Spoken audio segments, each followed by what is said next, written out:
Let me start by saying that I believe, with one exception, what happens in the Middle East will have little or, if any, effect on the outcome in November. And that's because Americans are understandably preoccupied above all with things economic. The one exception would be if there's a major crisis with Iran between now and November. And if that were to happen, that would obviously form an important part of the backdrop to the election. It would change how people would see President Obama, depending upon how he reacted as commander-in-chief. It would obviously have implications for the economy. I don't know in which direction the arrows would go. All I know is it would have tremendous impact if there were a military event involving Iran before the election. But that aside, I don't think Middle East or foreign policy developments more broadly will have a significant impact. So what about the other way around? The question really to address is, to what extent will the result of the elections affect Middle East policy? The answer, it obviously will. But let me just make a couple of points. One is, regardless of who wins, or as they like to say in Washington, irregardless of who wins this November, you're going to have the same inbox. The United States, and not just the same inbox, but certain constraints. One is the United States is out of Iraq militarily, and I don't see that changing. I don't see circumstances in which the United States gets back in Iraq militarily. Secondly, the Afghan drawdown is set for 2014. I think that schedule likely continues. What is not known to me, though, is two things, and this is where the elections will matter. The exact slope of the glide path from current troop levels to something lower. And second of all, what is that something lower? Yet to be determined is the specific size and composition of the so-called residual force in Afghanistan. And that is an area where the elections could make a meaningful difference. A lot has been said about Iran. Obviously, whatever happens in the elections will affect U.S. calculations. If there hasn't been a crisis before the election, then obviously it would have an impact on such things as what sort of signals the United States sends to Israel on the use of force, on the American position in the negotiations, and on America's own potential willingness to use force. The Arab upheavals will continue. I know people like to call it the Arab Spring. We're a couple of days, what day is today? June 20, so we're about spring. The second spring of the Arab Spring is about to end. It's about to become the summer. This November will be the fall, and this will continue. Indeed, my hunch is this will continue throughout the presidency of whoever wins this November, and indeed may well continue throughout the successor's presidency to whoever wins this November. There's obvious situations that are unfolding, like Egypt, Syria. The one that could provide or pose the most difficult set of choices to whoever wins could well be Bahrain. And it's not clear to me the current situation is necessarily sustainable, and that could be a somewhat classic situation where the United States has to try to balance security interests with also concerns for political reform, and it might be extraordinarily difficult to do in Bahrain. The inbox will also include the so-called peace process, questions of Israel and the Palestinians. Energy issues will still be important, even though the United States is reaching a point where its own direct dependence upon Middle East energy is negligible. The fact is there's still only one international energy market. Middle East output is essential for that market, and the United States is obviously dramatically affected by the economic consequences of international oil prices. And so that won't change despite the revolution that's going on in the United States with oil and gas policy. What else can be said about the Middle East and the next president? One is it will, with, again, the exception of probably Iran and conceivably what goes on in the Arab world, I don't think it will dominate the agenda of the next president.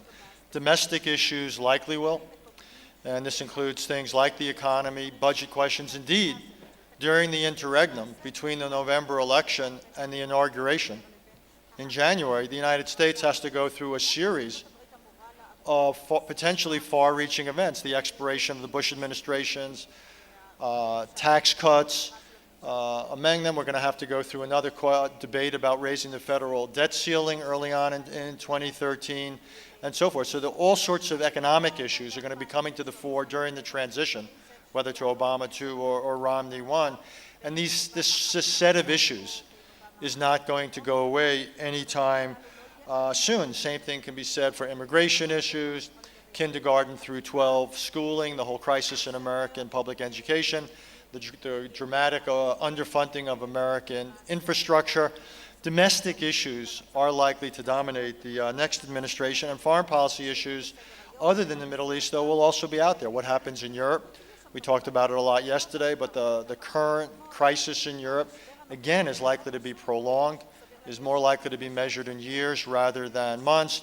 China has to go through enormous upheavals and so forth. So the next president's going to have a very full inbox of things other than the Middle East. Let me just make 3 other points and then I'll stop. One is that it's very hard to, as Yogi Berra, that famous strategist, once said, it's very hard to make predictions, especially about the future. One of the reasons it's so hard here is we don't know who would be the teams of either a second Obama or a first Romney administration. We don't know who would be at State, at Defense, at the NSC, who would be, in the case of Mr. Romney, who would be Vice President. And all I would simply say is people matter. There's very little about a presidency or an administration that's inevitable or preordained. I've worked for 4 presidents, and I would simply say that the percentage of the decisions that is truly discretionary is high, and what people bring to the job in the way of ideology, in the way of judgment, in the way of outlook, in the way of experience and so forth matters a tremendous deal. And at the end of the day, when people go into the voting box in November, in many ways you're voting less for people's positions on specific issues than you are making an assessment about their judgment and how they are going to act potentially on issues that have not yet entered into their inbox, or if they're sitting there, they haven't been forced to be acted on. So all I'm saying is the people who this president appoints to his senior positions will make a tremendous difference. And just think about it, with the last few presidencies, some of the biggest decisions, I would simply say, it's not clear to me that different presidents would have made the same decisions. Bush 41, his reaction, say, to the Iraqi invasion of Kuwait, or his management of the end of the Cold War, dealing with Gorbachev, dealing with the then Soviet Union, dealing with German unification. It's not axiomatic that any of those things, whether it was how he handled Kuwait or how he handled the end of the Cold War, German unification, would have been handled the same way had someone else, Republican or Democrat, or been president. Or the more recent Iraq War, it's not obvious another president would have launched it or necessarily conducted it in the same way. Or President Obama made the decision to triple U.S. force levels in Afghanistan. Who here, sitting here today, can be sure that another president would have made that exact decision? And the president is going to be heavily influenced by his lieutenants, if you will, and we just simply don't know who those people will be. I don't even know if Mr. Romney or Mr. Obama necessarily know who those people will be. We also don't know certain things about Mr. Obama and Mr. Romney. President Obama has just gone through now, 3.5 years of his presidency. I would suggest that the lessons he's derived from this experience will have a tremendous impact. What lessons has he derived about the use of military force? In particular, from his experience with Afghanistan, his experience with Osama bin Laden, the raid on Abbottabad, and so forth, and how is that likely to inform future decisions about the potential use of force? Or what lessons has he derived from his difficulties dealing with Israel and the whole so-called peace process? What has he said? What do we know? What, if any, lessons he's drawn, and things that he would therefore do differently were he to be given a second term? Or what conclusions he's drawn, say, about his handling of the situation in Egypt or Syria or Libya? And again, what lessons he was drawn and how he would necessarily apply them. I don't know the answer to any of those things. And again, with Mr. Romney, because he hasn't yet been president or commander-in-chief, he comes into the job, if he were to be elected, again, with a very different intellectual backdrop. One from business, one from being a governor, one from his experience in the Olympics. And the question is, how would that set of, that if you will, intellectual inheritance and experiential inheritance, how would that inform how he would deal with certain challenges that would come as well way in the realm of foreign and defense policy? Again, the answer is, well, we don't know. So what does all this mean? I would simply end with this thought that what we do know, I think, though, is that the issues of Iran and the Arab upheavals, I believe, are going to dominate the Middle East share, if you will, of the next presidency. What I don't, though, know is, to what extent that Middle East component will be large or small of either the foreign policy or the overall agenda of the next president. One interesting side note to that is, though, one thing that I do think is changing is that the issue of the peace process and the American role is probably going to be less going forward than it has been historically. For much of post-67 American foreign policy, this was often or at times a dominant feature of U.S. Middle East policy and at times U.S. foreign policy. Think of how many secretaries of states and others have made this the central issue of their tenure. And that's hard for me to foresee, hard for me to expect, if you will, in the next presidency. I would just think to the extent Middle East issues dominate, it's likely, again, to be other issues like the Arab upheavals or Iran, or it's likely to be other foreign policy issues. I think that issue is not going to have the salience that it has often had historically. Doesn't mean it won't be important.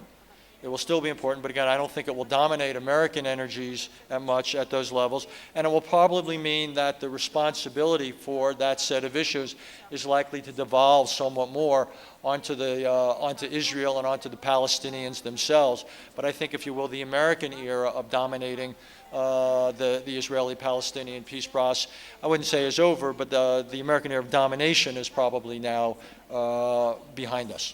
Thank you very much. Thank you.